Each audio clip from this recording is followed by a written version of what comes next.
So our first class is going to be on Noah. Noah. I know we won't sing the Arky Arky song again. I think we kind of got the idea. So when we think about Noah, we have our standard images of Noah, right? What are some standard images that we have, or ideas of concepts? Thank you, sir. You're a gentleman and a scholar. That's right. What are our general concepts of Noah? Built an ark. Built an ark. Huh? He had a gray beard, yes. Which, when he was on the sea, he battled Blackbeard, so it was interesting. Anyway, so he had a gray beard. Flannel Graph has done a number on our concept of Noah, right? Anybody know Flannel Graph? That's right. What? He was a just man. So when we think of Noah and we look at Genesis chapter 6 through 9, we have the story of Noah, right? The story of Noah. And we have Genesis is the beginning, the book of beginnings, the book of generations. Do you remember who wrote Genesis? Moses wrote it. Where were they when they were writing this? In the wilderness, in the desert, when they were writing, putting these together. So he wrote the first 5 books when they were in the desert. And he wrote them for the Israelites as they're coming out of Egypt. Why would they need to know about Noah? Noah, does it help to have a backstory? Have you ever watched a movie and not seen like volume 1 and 2? Have any of you ever started on like Lord of the Rings on like 3, disc 2? You know, there's some holes right there, right? And there's some serious gaps. Who is Sauron? I don't understand. Ring? I don't know. There's some things that are missing there, right? So when we look at the story of Noah, and we look at the generations that lead up, the book of Genesis begins with in the beginning and ends with, the concept of Joseph and everybody going into Egypt, and Joseph saying, when you leave, bring my bones with you.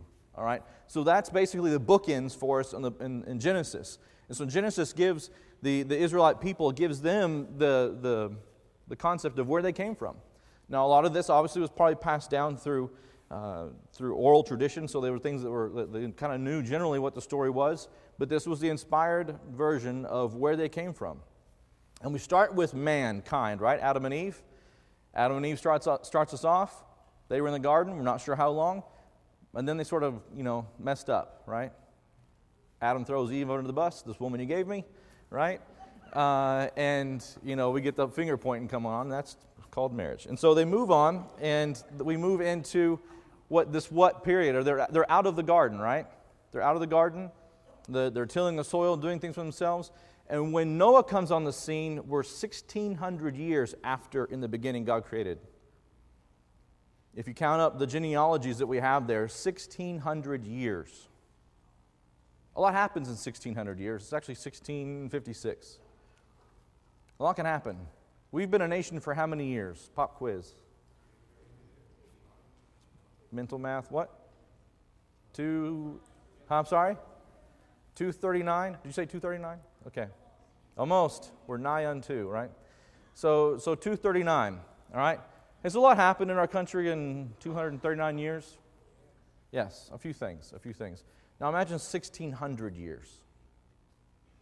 1,600 years of history. And these guys were living a long time. And as you look at Genesis chapter 6, what do we open up with? Now it came about in Genesis chapter 6, verse 1. Now it came about when men began to multiply on the face of the land, and daughters were born to them, and the sons of God saw the daughters of men were beautiful or good, and they took wives to themselves, and whoever they chose. And then the Lord said, my spirit shall not strive with man forever, because he also is flesh. Nevertheless, his day shall be 120 years. And so God begins to put a timestamp on this. So he says, we got 120 years and things are going to change. 120 years and the flood's going to come, is what we're looking at here. Don't read too much into the daughters of men and the sons of God.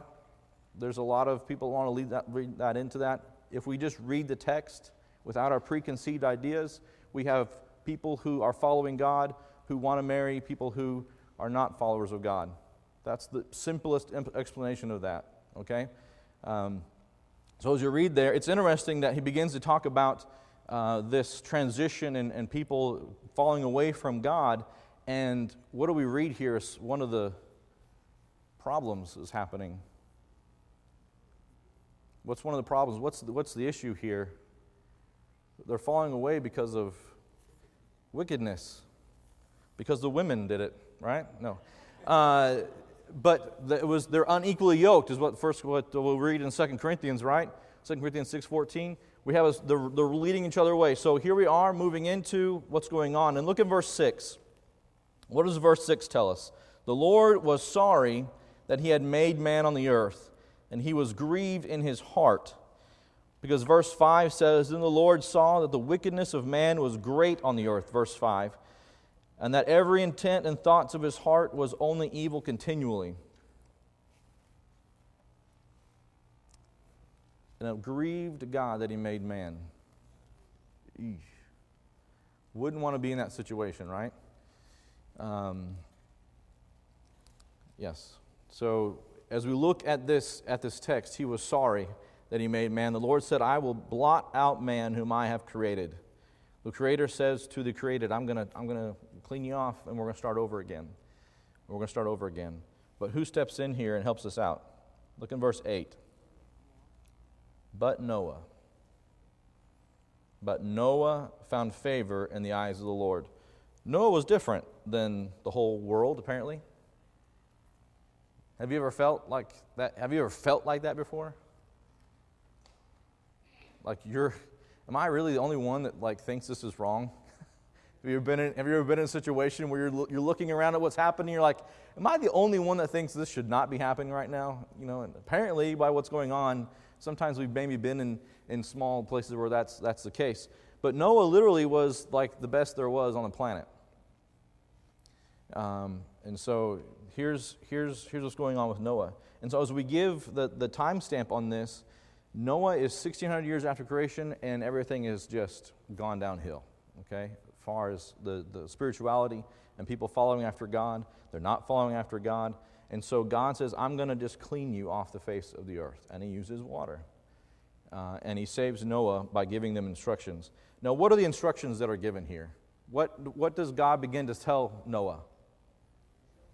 To build an ark. What's an ark? A boat. There are two arks in the Bible. What's the other ark? And it is a what? It's a boat. It's a what? It's a box. So an ark is what? A box. Who said it was a boat? We did. We said it was a boat, right? Because it floats. It's got to be a boat. It's a boat. We kind of read into the text what this is. God told Noah, build a box. Build a box. Now, obviously, it starts to float, and it's a boat, right? It's a boat, okay, But when we look at those flannel graph pictures, those nice rounded edges, and they got the keel and everything, which have you noticed, the keel on that thing is huge. Where'd they find a tree for that thing? It's huge. What are the dimensions that as we look at the text in chapter 6, what are the dimensions that we have for this thing? Cubits. Anybody used a cubit? Hey, can I borrow your cubit ruler here? Do we use cubits? No, we don't. What are cubits? Anybody have in your text what a cubit is? 45 centimeters or 18 inches is the standard, and that's typically, in the picture there, that's typically elbow to the tip of your finger, right? Now, there's actually some description about that.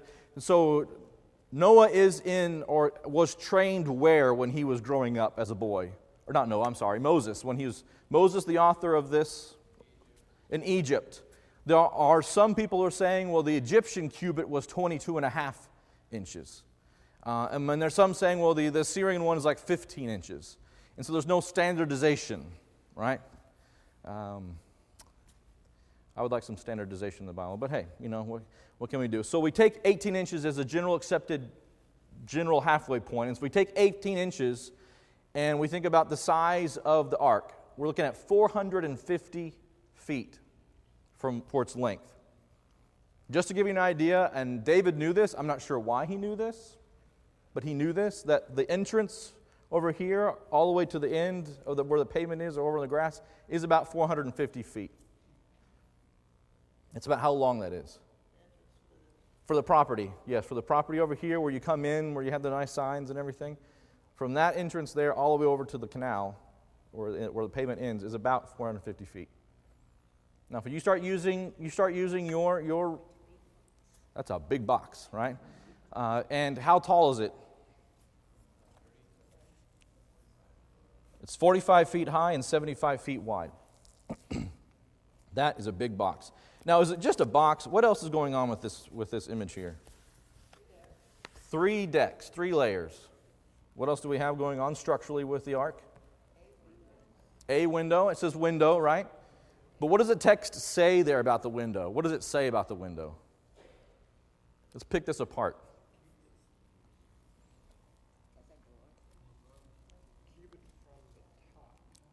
Yep. 16, you shall make a window for the ark and finish it to a cubit from the top and set the door of the ark in the side of it. And you shall make it with lower, second, and third decks. So the concept is that possibly it's just a big ventilation window all the way around the top, which, if you have that many animals in one place, would be a good thing, right? That would be a very good thing. I know if I had just a few teenagers in something like that, I would want something like that.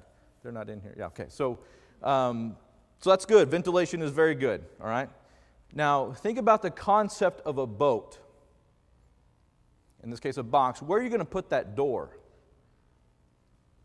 Where's that door? When you see the flannel graph, it's kind of halfway down, close, and you just got a little ramp and get in there. But when when the waters come up high, where's the water line going to be? Typically on a barge, it's at least halfway up if it's full. Okay? So that door's got to be up on the top so that we're, just conceptualize it. That's where the door should probably be structurally if we're designing this thing. It's going to be on the side. Okay? So just think through the details of this. Now, with these dimensions, which, by the way, these are dimensions that are generally understood as like the dimension for something to float. Maritime rules say that this is the basic dimensions for something to be able to float, which is pretty cool. Okay, this was Moses. He wasn't exactly a shipwright whenever he was writing this thing. Okay, so it was obviously another little tidbit of inspiration there, and so these are dimensions that are still used today. Based on those dimensions, we're talking about as far as the amount of space that was there, the amount of space. This may kind of hold on to your seats. 520 train cars is equivalent to what the ark was able to hold. 520 train cars. That's a few train cars. Like the standard box car is what we're talking about. Exactly, which is what I was thinking. That's like 52 10-car trains. And I'm talking about the high eights, not the big ones, but the standardized the box cars is what we're talking about as they go by. 520. I would lose my mind. You'd memorize graffiti tats on the side of those things. Like, I've seen that guy. All right, so anyway, so as they go by, 520, that is a lot of space. Now, what had to go into this thing? What had to go into this? A lot of animals. Was it just 2 of every kind? The Lord said, no. 7 of what? Let's read the text. What does it say? 7 pairs of the clean ones. Where do we read about clean animals? Clean and unclean. Leviticus, Exodus, we start reading it. So apparently they understood what clean animals were. So they were animals that they would use in sacrifice to God. Even then, God said there were certain animals I want sacrificed, not just any old animal. Okay, and so the clean ones, there had to be 7 of each, male and female, as they go in. Okay, obviously because they're going to be sacrificed, and they want them to reproduce a little bit faster than the others. Okay, so that makes sense. And so we have them coming into the ark, and God gives Noah all these instructions, all right? And of every living thing, of all the flesh, you shall bring 2 of every kind, verse 19, and keep them alive with you, and you shall be male and female, with the birds of the air, and the creeping thing, and the ground after its kind, 2 of every kind.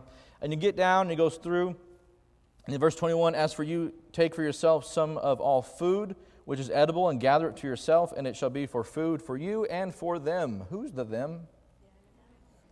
Are you kidding me? Couldn't they do like a Daniel thing and just kind of shut their mouths for a while, that would be convenient. Then you wouldn't have to do all that tonnage as far as the food that's in there, okay? So food for you and them. Verse 22 is probably a huge summary. Verse 22, what does verse 22 say of chapter 6? And he did it. And then verse 7 says what? Or chapter 7, then the Lord said to Noah, enter the ark. Wait a second. Wait. All that instruction, all that stuff you have to do, and then we get one verse, and he did it. And then chapter 7, and God told Noah to enter the ark. Whoa, wait a second. How long did it take him to do that? Well, we got the timestamp of 120 years. God said, hey, I've got 120 years, and things are going to get wet in 120 years, okay? But how do we know about roughly timestamp? We have that. That may be it. But what about age? Is his age ever mentioned? Verse 32 of chapter 5 says what? 500 years old, right? When Shem, Ham, and Japheth were born. Were they twins? I don't know. Triplets, yeah, sorry, that one.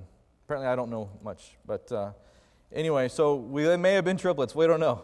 But look at, how old was Noah in verse 6 of chapter 7 when he entered the ark? 600. So at least 100 years, right? At least 100 years. Maybe more. So have you ever done anything for 100 years? I'm not going to ask if you ever done anything where it seemed like 100 years, right? If we dedicated 10 years of our life to something, that would be huge, right? Monumental. If we dedicated 10 years to something. So he dedicates 100 years at least to building this ark. Now you think through from wood, a forest, to finished product, what he had to do. And there's no Lowe's, there's no Home Depot, all right? There's none of that kind of stuff. Just think through the process. What is he going to have to do? What are some first things he's going to have to do? He's going to cut down some trees. You may want to draw it out, right? If you're going to build a box, I might start drawing it out. Start staking out where we're going to do this thing, right? So you got to cut down trees and maybe even have to clear a place to do it. You have to build up some foundations to actually build the thing on, because you're not going to build it straight on the ground. Have you put wood for 100 years on the dirt? What happens? It begins to rot. So he's actually building something that if he doesn't build it and pitch it, it could rot while he's building it. It begins to be mind-boggling, the thing that he did. We're not giving any, we have one verse as far as like how much involvement we have as far as explanation of him doing it. We know that it was made out of what kind of wood? Gopher wood. And we know that he had to do what with the gopher wood as far as treating it? Had to pitch it inside and out. Pitch you will actually make from tree bark, from certain types of tree bark. You make it from birch. I don't know that he's going out and collecting sap necessarily, but there's ways of making this. What kind of tools was he using? Hammer? I want a hammer. Wouldn't you want a hammer? Yeah?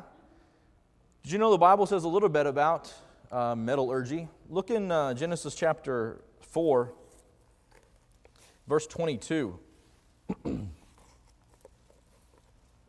Genesis chapter 4, verse 22. It's interesting what you can read or what you can learn as you read through genealogies. What's mentioned there about metallurgy in verse 22? I'm sorry?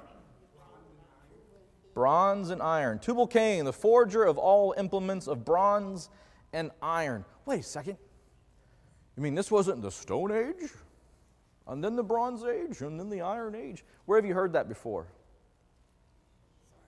From school, right? How many of you had to learn about the Stone Age and the Bronze Age and the Iron Age? Any of you? Nobody had to learn that? One of us? Okay. Ish. I've deleted that information, so I don't even remember if I had to learn that or not. That premise is based on the idea that everything kind of happened and evolved in the same fluid motion and everything kind of happened. And so as you read the story of Noah, we're thinking, they're using obsidian or something like that, if that's the... But the Bible tells us, before the flood, during those 1,600 years, they had bronze and they had iron. Where would you get those things? Huh? They had craftsmen to do that, right? He would probably go to somebody to buy these things. The odds are he's not actually doing these things because it takes a lot just to do this. But you have to have people that are mining the ore for the iron, and bronze is an alloy of copper and zinc, right? And so you have to have those two things, and then you have to have somebody that works with those. Are you starting to see the picture of the infrastructure that has to be in place for him to actually do this project? And we have one verse there, and he did it. But can you imagine the day-to-day of him actually doing this? Now, how do you lift a beam?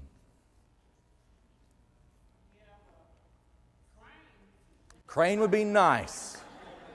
That would be awesome. That would be a lot of iron to make a crane. You have to have pulley system.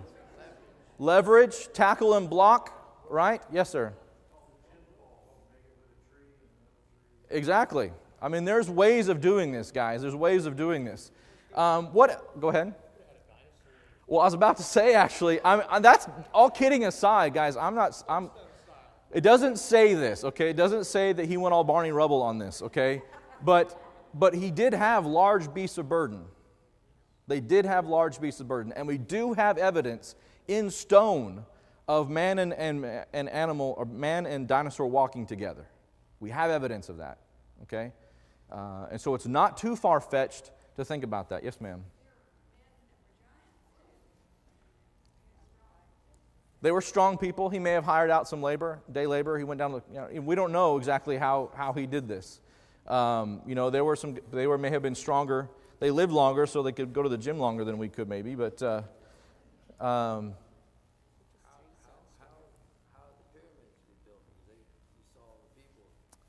that's another story.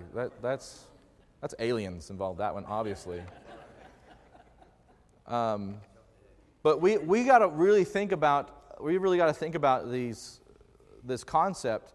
These were not unintelligent people that God asked to do these things.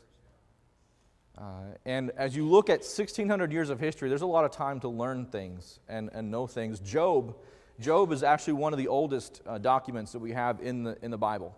And Job, when we read chapter 28 of Job, it talks about tunneling underneath the mountains.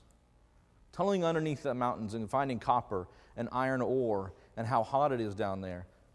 Job. That's a long time ago. And that completely throws off our concept of, Stone Age knuckle draggers. See what I'm saying? We think we are just the smartest people that have ever lived, and that may be true. But how many times have you tried to forge anything? You want to trade smarts for smarts. It depends on where you're living, right? But I wanted to focus on that just to let us know that this is a huge undertaking, a huge deal. And Noah did it. Noah did it. Now I realize that Moses is probably trying to, do the short Cliff Notes version of 1,600 years of history, okay? He doesn't have all that time. But he shows us an image of a faithful man and his family working on this. They're working on this together. And in chapter 7, they begin to enter the ark, okay? And God tells them to enter the ark. And Noah was 600 years when they entered the ark. And the flood water came upon the earth. And Noah and his sons and his wife and his sons' wives and him entered the ark in verse 7 because of the water of the flood. Of clean animals, it goes into this again. And they enter in the 600th year of Noah's life, in the 2nd month of the 7th day of the month. On the day all the fountains of the great of the deep burst open, and the floodgates of the sky opened, and the rain fell upon the earth 40 days and 40 nights. How long was Noah and his family in this box? I'm sorry? A little over a year. A little over a year. Now, it just rained for 40 days and 40 nights, okay? It just rained that long. But they're in this box with all these animals, And they were just thanking God for that little window up there, right? For over a year. If you read, look in, skip over, maybe it's one page for me. Verse 14 of chapter 8. And the second month, on the 27th day of the month of the year was dry. The land was dry, okay? And it was the 601st year, verse 13, the life of Noah. And so they were in there a while.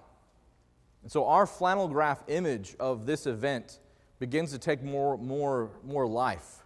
And we can start putting ourselves in that position, in that situation. And Noah did the work.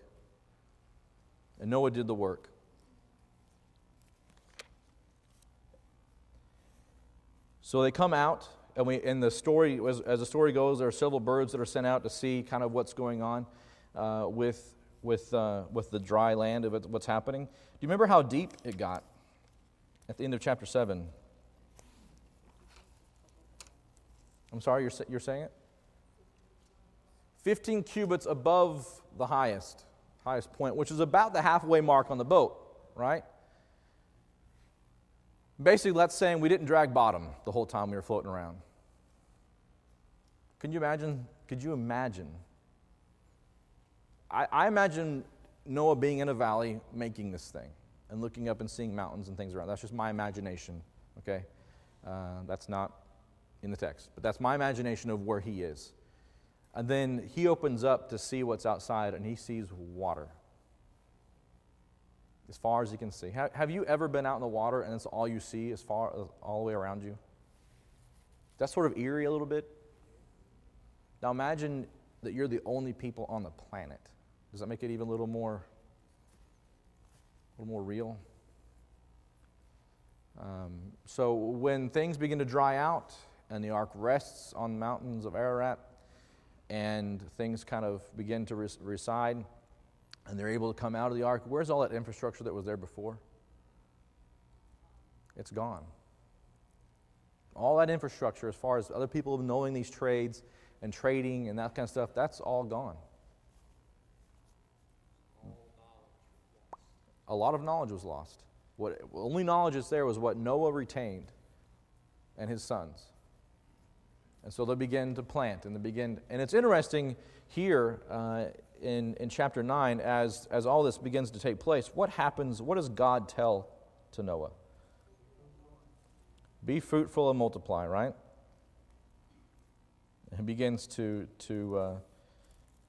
plant and to do that very thing. But a promise is made. A promise is made. What kind of promise is made?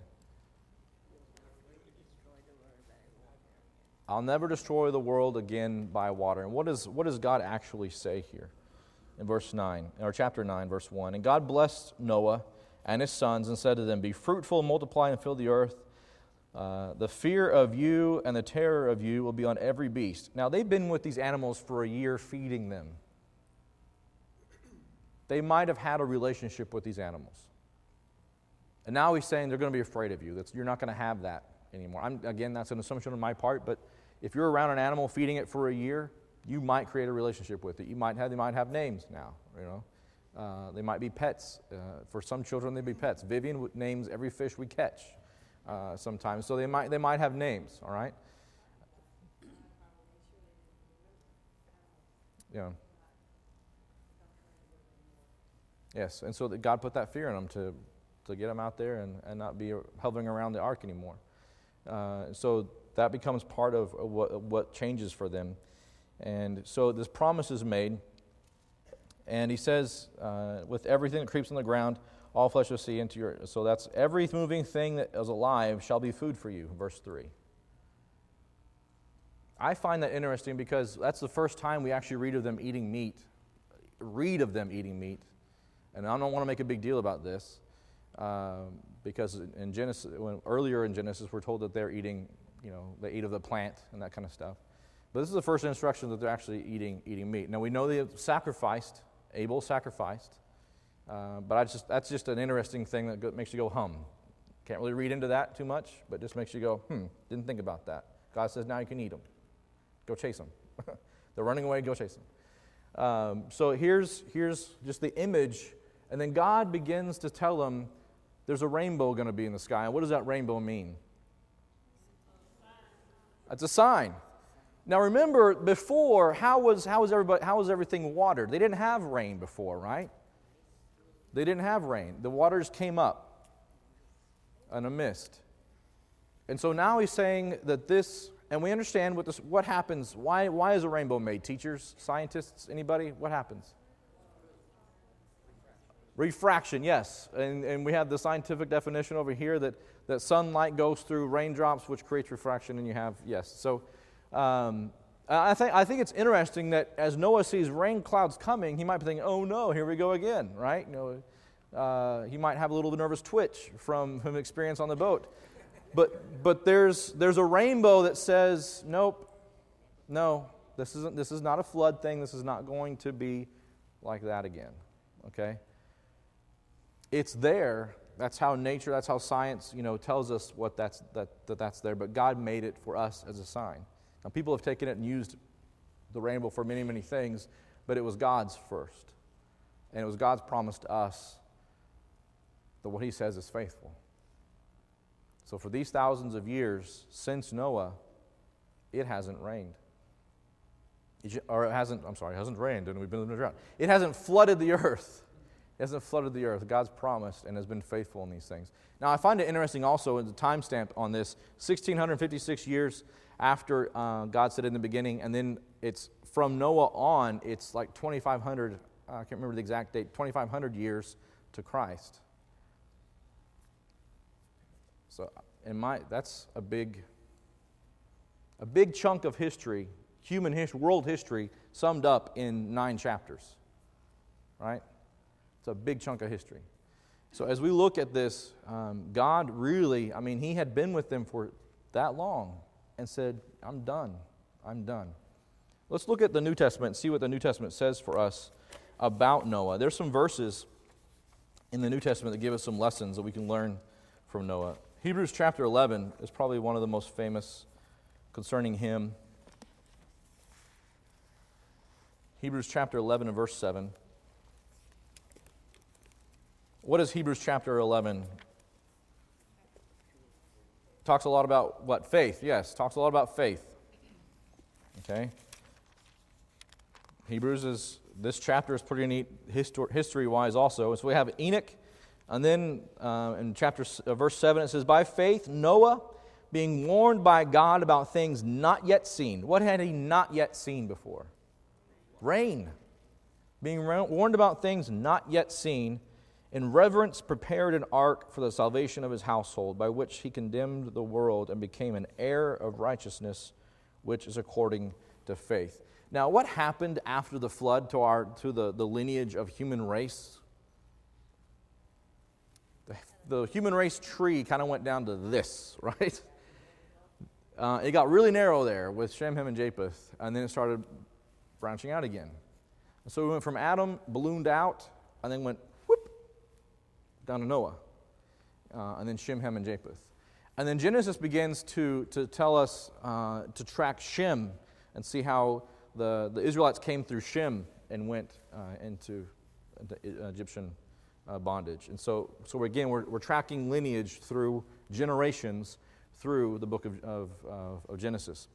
And so as we look at Hebrews, we see a man of what? Faith. Did he just believe? Well, I believe what God says is true. He believed and obeyed. That's interesting. Is that combination important when it comes to faith? If you read through chapter 11 of Hebrews, you have faith and verb, right? By faith, verb. By faith, person, verb is kind of what you have throughout the chapter 11, okay? And we see the verb in Genesis chapter 6, verse 22, and Noah did all that the Lord commanded.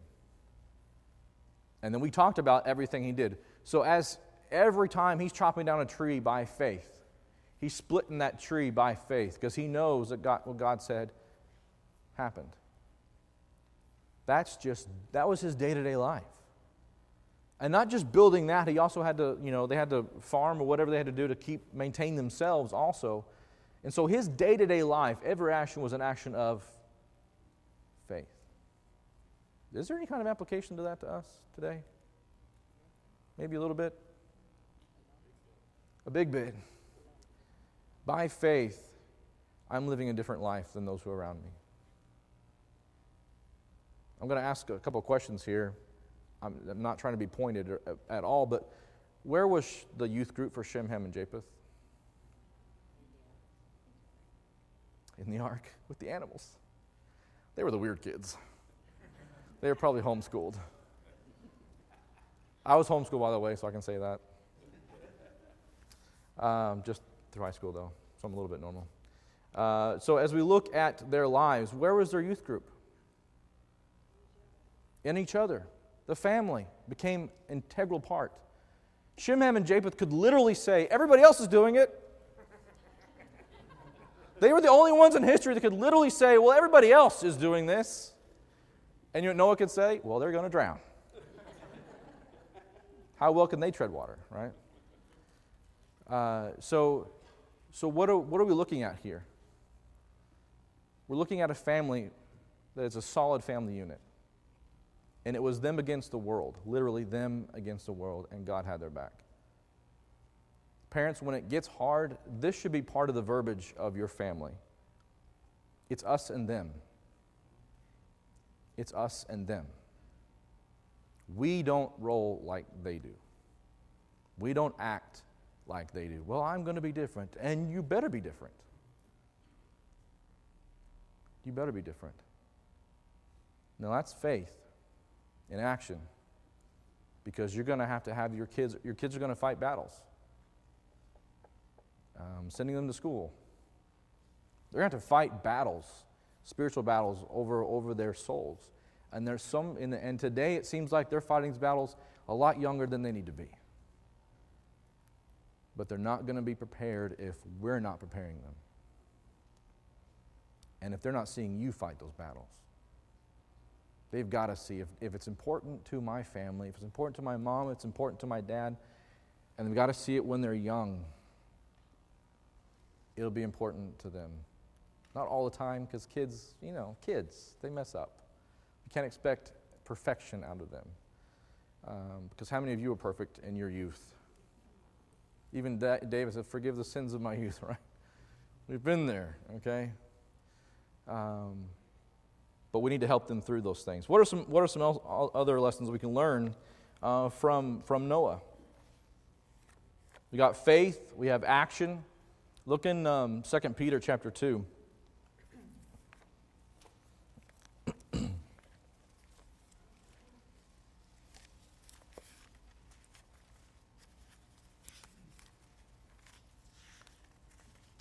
Second Peter chapter 2, verses 3 through 6.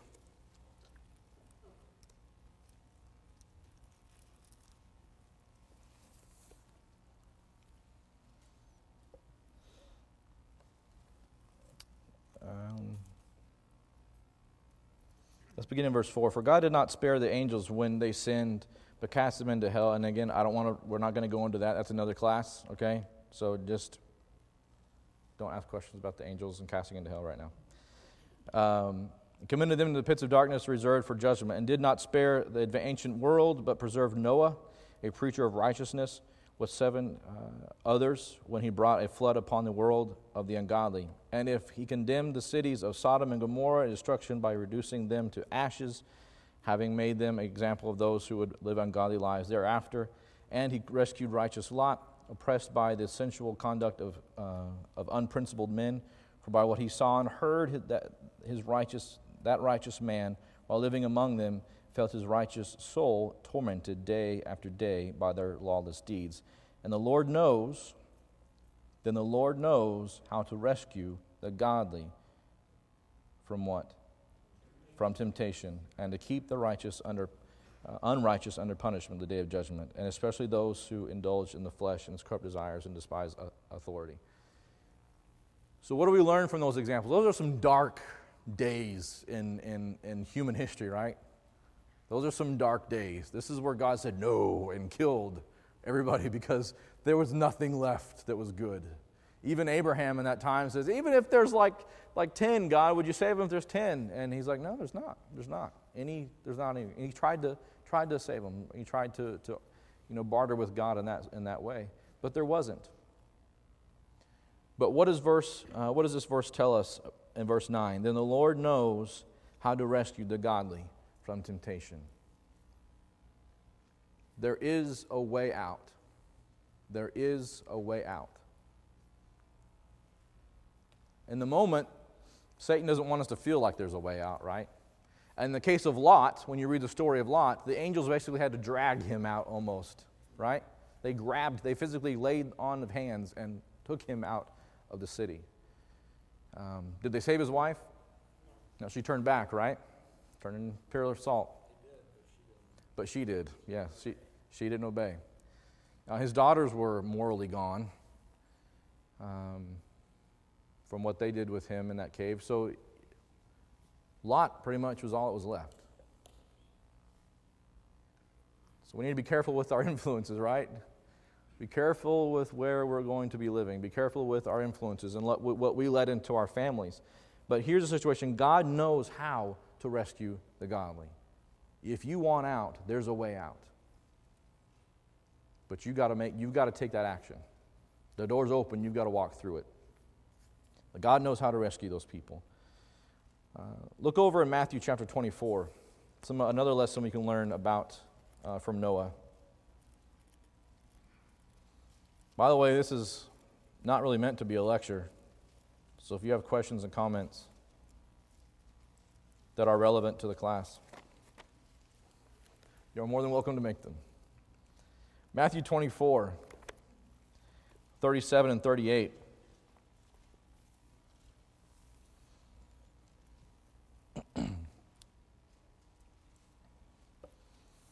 What do you have here as your chapter heading for this chapter? Now remember, chapter headings are not inspired, okay? What do you have? No one knows the day or the hour. That's the chapter heading for yours? Jesus predicts the destruction of the temple. Okay. I have mine here, and mine says signs of Christ's return. I know, right? This was actually, never mind, I'm not going to go into that. Anyway, New American Standard has on here signs of Christ's return. Hey, nobody's perfect. So as we look at this, some of your chapters heading may have something like that. As we go through this, the apostles ask questions because he talks about the destruction of the temple, right? And in the apostles and the disciples' minds, that could only happen at the end of the earth. That's the only thing that can destroy the temple. Because what we have left right now are just some foundation blocks. The temple's gone. Okay, and then in AD 70, Rome came in and said, no, we're done with you guys, and just destroyed, razed that thing. Not like raised it up in the sky, but with a Z, and just took it away, okay? And so as we look at this, they're thinking that can only happen with the end of the earth, and so they're thinking those coincide. Those coincide.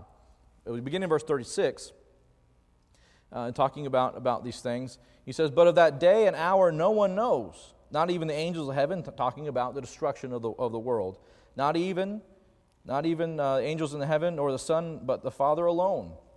For the coming of the Son of Man, which is Christ, will be just like the days of Noah. Wait a second. Just like the days of Noah? What does it say? For as in those days, before the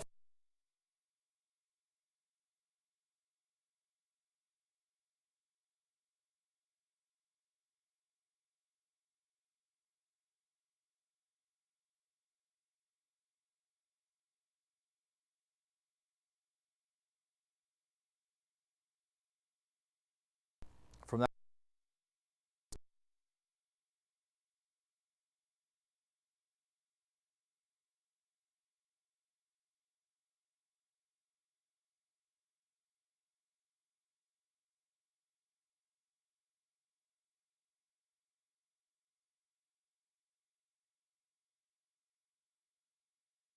a Savior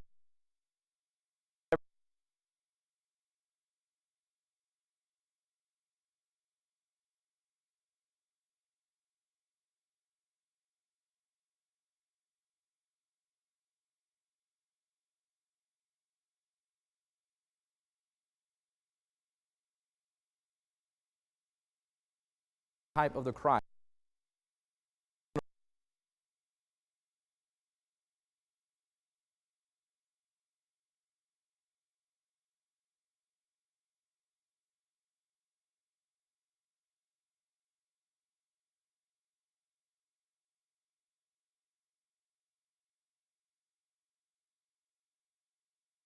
Signs.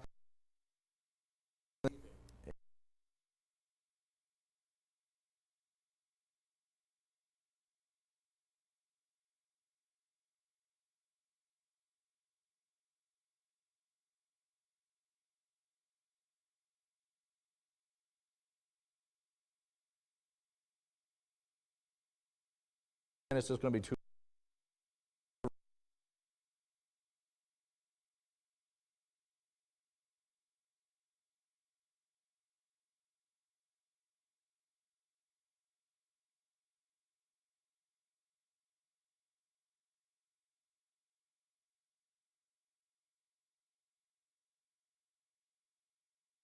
Message.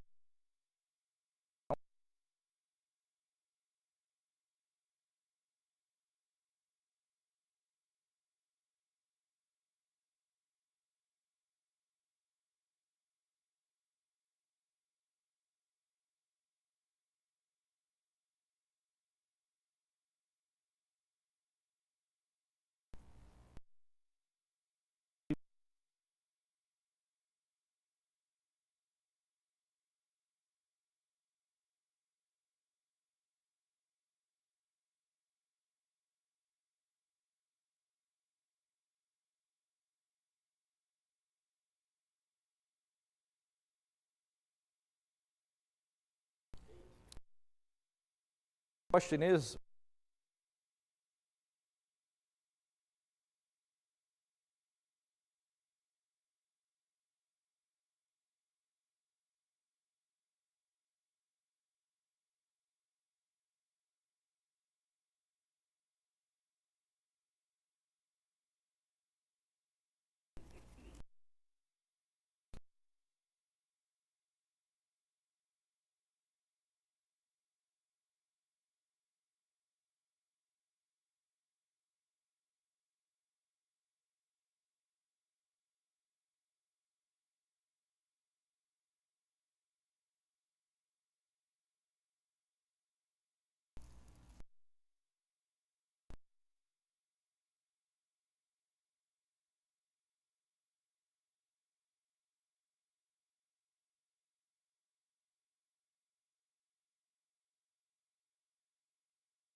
punishment.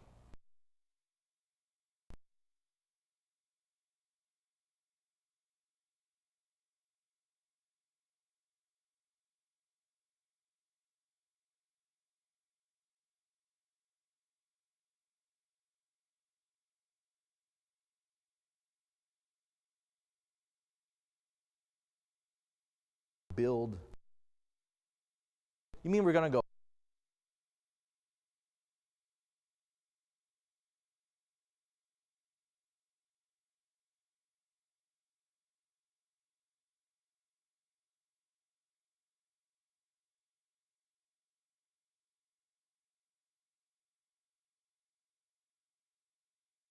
brought safe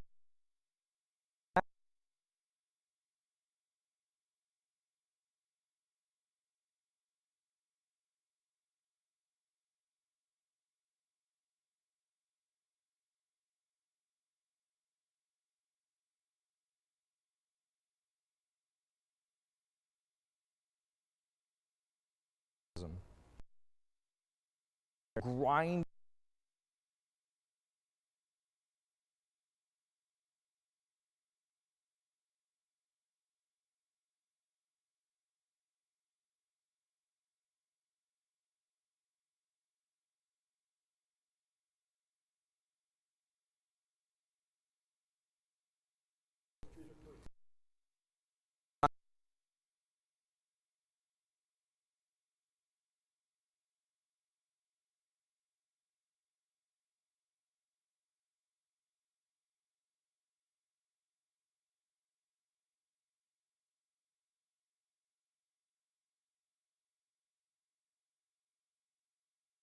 like it.